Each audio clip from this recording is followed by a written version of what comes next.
Hello and thank you for watching. I'm Ashley Van Dyke with Advantage Software, and on today's video, defining and selecting basic conflicts, I'm going to show you how you can use the same steno or voice steno stroke to obtain different translation results using conflict definitions in Eclipse.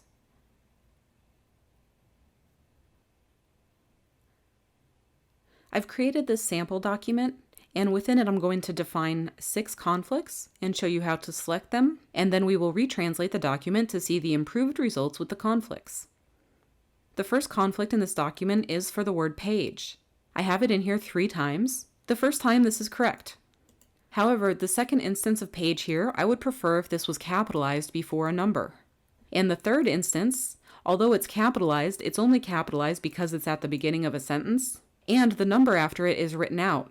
Whenever I have a word like page or exhibit, I'm going to want the number after it to be in digits, and so I'm going to use a conflict to achieve these results.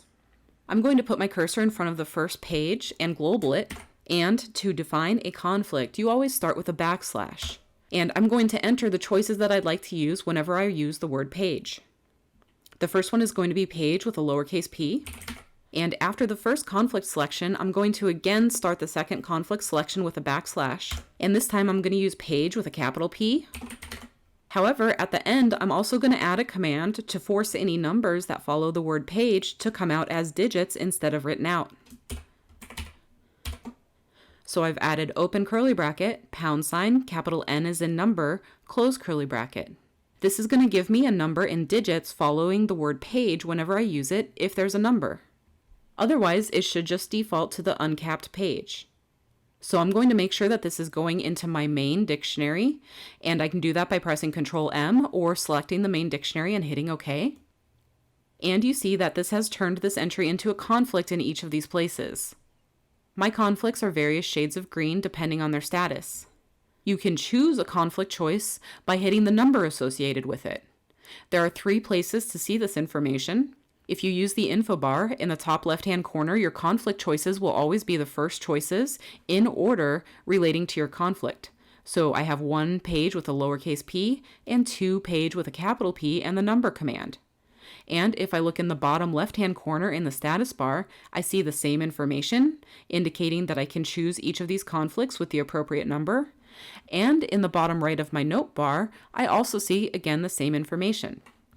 So to choose the conflicts, you simply hit the number associated with each choice. In this instance, I want choice number 1, so I'm going to hit 1 to get lowercase p page for the first instance of page. However, for the second one, I do want the capitalized page, so here I'll hit 2. And again, for the third instance, I want the capitalized version of page. However, when I hit 2 now, you'll see that although it gave me a capital P, it did not format 25 as a digit. That's because number formatting happens only during translation, and so when you select a conflict, it's not able to also change the numbers next to it. When we retranslate this document, however, 25 should come out correctly. The next conflict I'm going to define is the word see, and I'm going to define this SEE and SEA as my 2 conflict choices. And again, I've started each conflict choice with a backslash. I'll press OK to put this in my main dictionary. And you see that both instances of the word C have changed. In the first instance, I can choose number 1 to get the first version of C, and in the second instance, I can choose number 2 to get the C representing the sea by the beach. The next conflict that I'm going to define in this document is there, and I'm going to put in all 3 forms of there. And again, this is going to go directly into my main dictionary. And I have 3 instances of there in this document, although only 2 forms. So I'm going to go through and choose each of these. The first instance is going to be the first form of there, THERE. The second instance of there is going to be the they are form. I'm going to choose option number 3 to select that. And the third instance is again going to be the first form of there, THERE. So I've gone through and defined that and selected them. And normally you would select these as you edit instead of all at once. The next example of a conflict I'm going to define is the word exhibit, and I'm going to define this one exactly the same way as I defined the word page. However, you'll see that down here I have an example of where I've written exhibit with a suffix. So you'll see what happens when you attach a conflict to a suffix.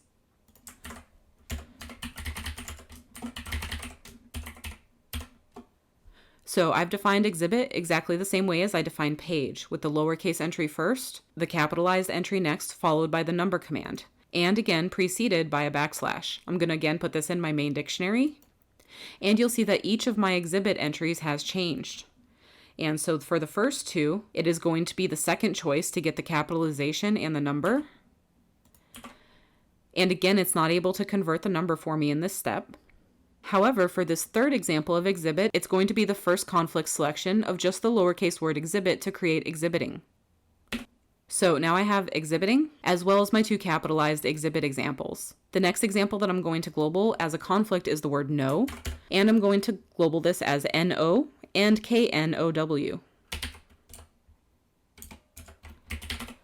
And again, this is going to go in my main dictionary, and you'll see that I have two instances of this stroke in this document. And the first one is definitely option number 1, so I'll choose 1 here. And the second one is option number 2, so I'll choose option number 2. The next conflict I'm going to add in this document is for way, so I'm going to global this as \WAY, \WEIGH. And I'll add this to my main dictionary. And I'm going to go ahead and select both of these options.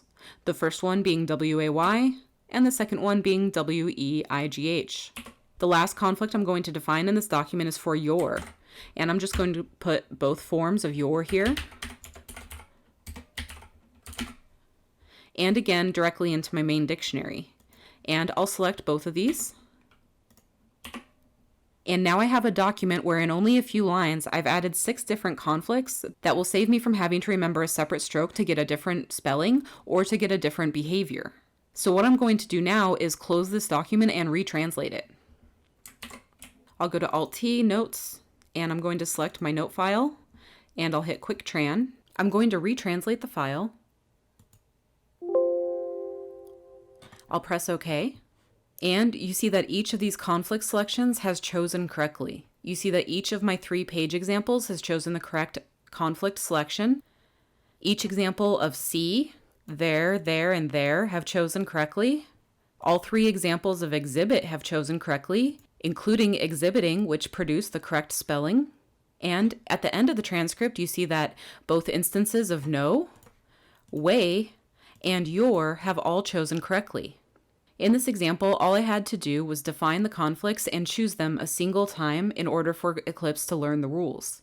These have all now translated correctly, and in the future, I can use these strokes confidently, knowing that even though I'm using the same stroke for different words, I'm going to get the correct results, including the correct spelling and the correct capitalization and formatting.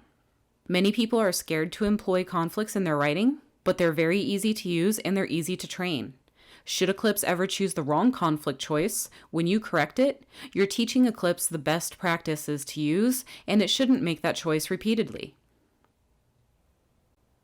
Thank you so much for watching. If you have any questions about what you've seen in today's video, or about Eclipse in general, or any of Advantage Software's other great products, we offer anytime support 24/7. Tech support can be reached anytime, including weekends and holidays, at 772-288-3266.